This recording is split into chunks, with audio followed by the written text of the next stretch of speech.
for the folks that are just starting out on their reliability journey, I'm curious, what kind of career advancement opportunities do you foresee, or have you seen in this space for, the new and up and comer going into this industry?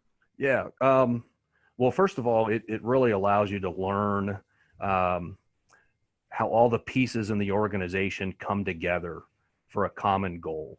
And so the ISO standards, ISO 55000 talks about creating that holistic line of sight.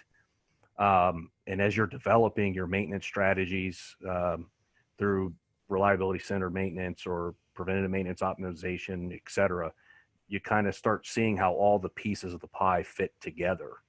And as you're starting to learn how each thing kind of fits together, it's going to open the door of possibilities throughout your organizations. So I can really see an asset manager or your reliability engineer, your specialist or whatever, really getting promoted, maybe even to the chief financial officer, because the way you understand, you're creating value in your physical assets. I mean, that's our main goal and objective, right? In this industry or this community.